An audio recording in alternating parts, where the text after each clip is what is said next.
Nouvelle 25 arrive et on est plein de résolutions, plein de nouveaux projets. Alors, pour canaliser toutes ces idées, ces projets, nos carnets sont les meilleurs supports. Mais alors, est-ce que, en tant que créative, quel choisir? Un organisateur, un bullet journal ou un carnet créatif? Ça, je te le dis dans cette capsule créative de Bluebird Soul.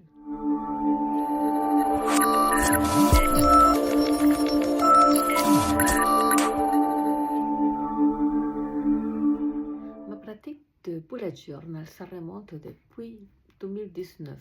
Je n'étais pas très rigoureuse au départ, oui, mais après je me suis rendu compte que je m'éparpillais. Comme bon élève, je préparais toujours ma première page de l'année. Je faisais des logs, tout. Mais je me suis rendu compte que seulement de remplir les pages, les logs, ça me prenait énormément de temps. Je me mettais à dessiner et je n'allais pas au but de mon organisation, donc de m'organiser en tant que créative parce que je me disperse beaucoup. Une chose qui m'aidait, c'est que finalement, je faisais des colonnes pour savoir tous les to-do list de la semaine. Et après, j'avais un plaisir de les tâcher.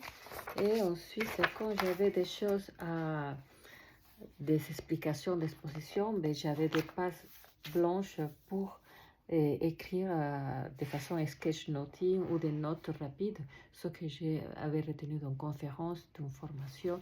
Et pour ça, je vais garder ce type de carnet, le Rhodia Callbook, parce que ça me permet d'écrire tous ces idées, ces projets mieux structurés.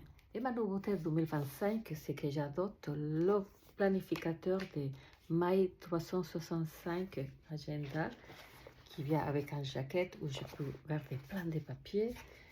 Je customise ce qu'il faut, mais ce qui est intéressant, c'est que dedans, il y a tout déjà préparé et conçu à la manière d'un bullet journal, de façon que je n'ai qu'à aller jusqu'au bout de écrire l'essentiel, mes to-do list, mes zombies, tout est là sans avoir à dessiner tout. Je sais que ça c'est joli, les journalistes vont dire t'es un petit peu feignant, peut-être oui, mais je veux consacrer mon énergie créative des dessins, dans le propre dessin, et ma partie d'organisation vais l'avoir déjà dans un joli carnet qui est déjà bien conçu.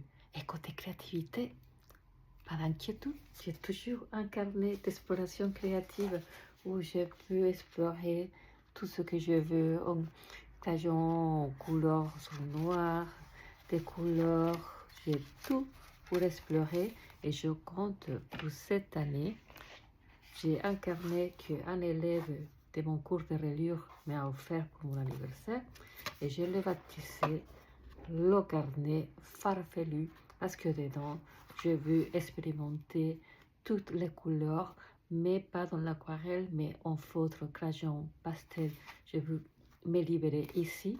C'est mon échappatoire, mon refuge où je vais dessiner et faire n'importe quoi dedans pour libérer ma tête et séparer la partie créative de la partie organisative pour avoir un moment de détente.